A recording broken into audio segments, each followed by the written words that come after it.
Something very interesting is happening down in Texas, and it is violating every public narrative that you've heard about Bitcoin and Bitcoin mining. Let me explain.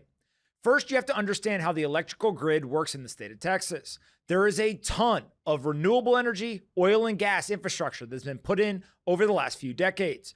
That generates an immense amount of energy for the state. But sometimes there is so much energy being produced by that oil, gas, and renewable energy that the consumers can't possibly take it all. That means that citizens and corporations literally cannot consume all the energy that is being produced. Now, one of the major problems in the United States and abroad is the storage of energy. It is still a big issue, and there needs to be innovation in that area. So if we can't store the energy and we have a surplus of energy being produced, that means that ERCOT, who runs the electrical grid in Texas, is faced with the challenge. What they decide to do is that they not only lower the price so much to incentivize people to come and consume the power, but they actually flip it negative, and they will pay people to take it off their hands. Now, this is interesting because citizens can't just turn on all the lights in their house and all of a sudden consume more energy, and corporations usually can't just invent new energy demand out of thin air. But Bitcoin miners have the ability to turn their equipment on and off, and therefore, that is how the Bitcoin miners are doing something very unique and very interesting in the state of Texas. Every single time that there's a surplus of energy, Bitcoin miners will take as much of that power as they can get. They're able to monetize it immediately and turn energy into Bitcoin. And if there ever is a point where ERCOT is actually paying people to take the energy off their hand, which they did 1 out of every 7 days last year, then Bitcoin miners love it because they're getting paid to take energy, and then they're taking that energy and they're turning it into Bitcoin. That is a win-win. And so with that context, it's important to understand the former president of ERCOT, Brad Jones, recently gave a speech where he said the following. So in the last couple of years, I believe it was roughly 1,100 hours during a year that we had negative prices at ERCOT. 1,100 hours. So 1/7 of the year, basically. Negative prices, meaning that ERCOT prices would be paying consumers to consume electricity. And the reason that occurs is because we have a lot of renewables in the state. And when the wind is really blowing, and sometimes we'll have some congestion on transmission lines, we simply can't use all of that power. Bitcoin allows those renewables to earn money during those times as opposed to having to shut off their turbines or to even have to accept a negative price, pay customers to use their power. Bitcoin moving into these areas helps to sustain those markets for renewables and drives more renewables in Texas. That's good for us. That's very positive for us.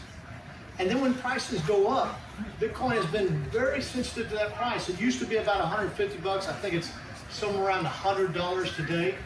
That when the prices in the market get up to 100 bucks, Bitcoin comes offline because it's not economic. And because it's so flexible, there's no need to operate through those uneconomic periods. So the real value to Bitcoin is its flexibility, the capability for us to use it in our ancillary services, the capability for it to meet our ancillary services at the lowest possible cost means lower cost for all consumers in the state of Texas. Now remember, this is not a hardcore Bitcoiner. This is not someone who's on Twitter with laser eyes. This is a guy who I don't even think has a Twitter account.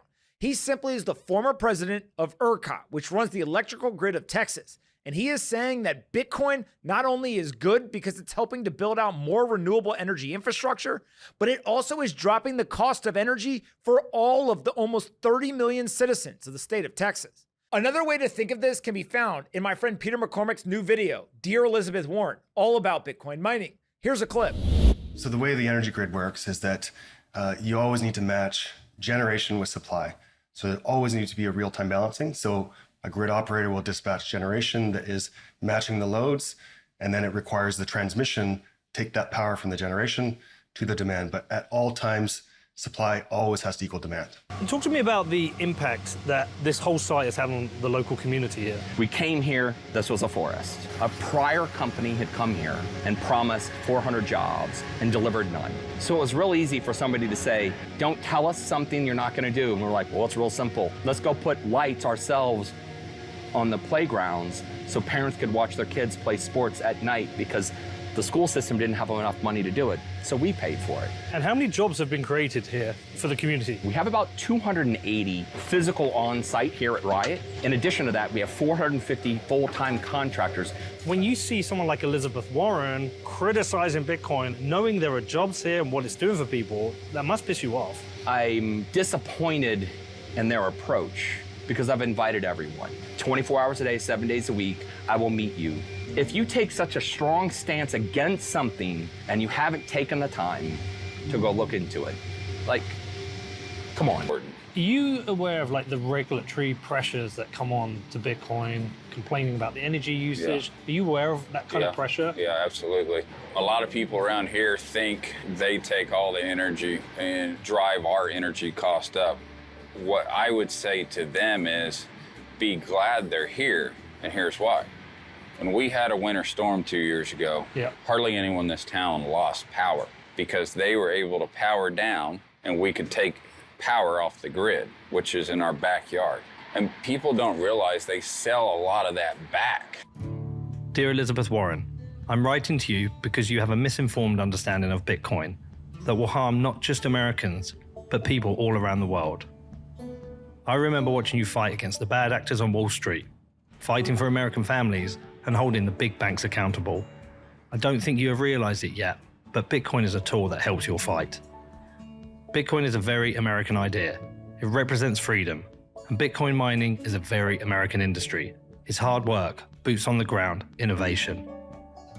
You have said that Bitcoin is bad for the environment, but the reality is that Bitcoin mining is a vital tool for the transition to a low-carbon grid. You have said that Bitcoin wastes energy, but Bitcoin miners are using energy that would otherwise go to waste.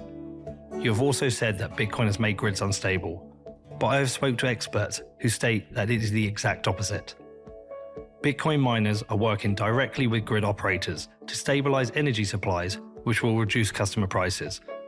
Not only this, but I've traveled across America and seen towns revitalized by Bitcoin mining companies.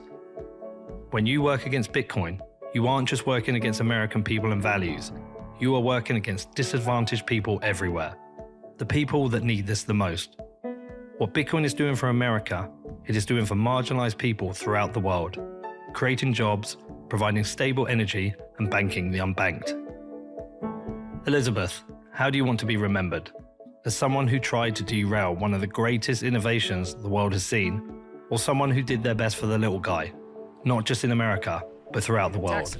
Now, the public narrative would tell you Bitcoin mining is bad, Bitcoin mining is ruining the environment, and Bitcoin miners got to get the hell out of here. But as you can see, people who are on the ground, who operate in reality, and who actually see the data of the day-to-day, they are telling you a very different story. Bitcoin miners are stabilizing the grid in Texas. They're helping to reduce the cost of energy for all of those Texans. And on top of that, they are helping to incentivize the build out of more renewable energy infrastructure. Bitcoin mining is good. It's good for the environment. It's actually good for the people. And as we're seeing, it helps to make a much more robust electrical grid.